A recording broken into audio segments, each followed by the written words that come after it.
Medaram mini జాతరకు ములుగు జిల్లా collector Diwakar తల్లులను దర్శించుకున్నారు. వీరిని పూజారుల సంఘం మర్యాదపూర్వకంగా స్వాగతం పలుకుతూ డప్పు వాయిద్యాలతో ఘనంగా స్వాగతం పలికారు. కలెక్టర్ మాట్లాడుతూ 25 లక్షల మంది పైగా భక్తులు తల్లులను దర్శించుకున్నట్లు తెలియజేశారు. వీరికి అన్ని విధాలుగా ఏర్పాట్లు చేశామని, గత ప్రభుత్వాల కంటే భిన్నంగా భక్తులు అన్ని విధాలుగా ఏర్పాట్లు చేశామని చెప్పారు.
सर मी चाहिए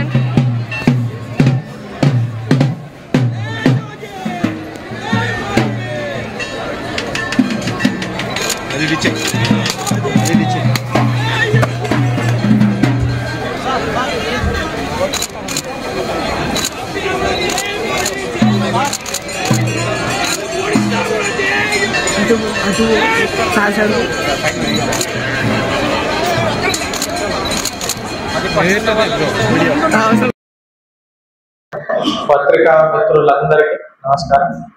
మనకి ఈ సంవత్సరం 2025 మినీ మేడారం జాతర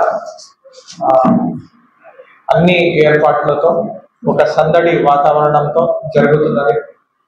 భక్తులు కూడా చాలా పెద్ద ఎత్తున వచ్చి ఉన్నారు. దాదాపు ఆన్ యావరేజ్ రోజుకి 1 లక్ష వరకు రీచ్ అవుతున్నారు. ఎస్పెషల్లీ హాలిడేస్ లో సాటర్డే సండే దాంట్లో కూడా చాలా ఎక్కువగా భక్తులు వచ్చి ఉన్నారు. ఈ మనకి 15th రోజున మినీ మేడారం అయిపోయిన తర్వాత కూడా మళ్ళీ సండే ఖచ్చితంగా ఇంకా ఎక్కువ మంది వచ్చేలాగా, భక్తులు వచ్చేలాగా ఛాన్స్ ఉంది. దానికి తగిన అన్ని ఏర్పాట్లను కూడా చేసి ఉండడం జరిగింది. ప్రాపర్ గా క్యూ లైన్ వెళ్ళడానికి క్యూ లైన్ మేనేజ్మెంట్, పైన shades and drinking water arrangements, toilets, Champanavagu దగ్గర shower taps, dress changing rooms, missing person camps, దీంతో పాటు పోలీస్ సిబ్బంది ద్వారా కూడా మనకి crowd control, traffic movement, law and order issues, parking areas, ఇట్లాంటి ప్రతి ఒక్క అంశాన్ని కూలంకుషంగా మనము మల్టిపుల్ రౌండ్స్ డిస్కషన్ చేసి ఈ అరేంజ్మెంట్స్ అన్నిటినీ చేయడం జరిగింది. ఈ ఎంటైర్ అరేంజ్మెంట్స్ కి చాలా శ్రమపడిన అందరూ అధికారిక యంత్రాంగం, 100% కోఆపరేషన్ ఇచ్చిన endowment department, government of Telangana,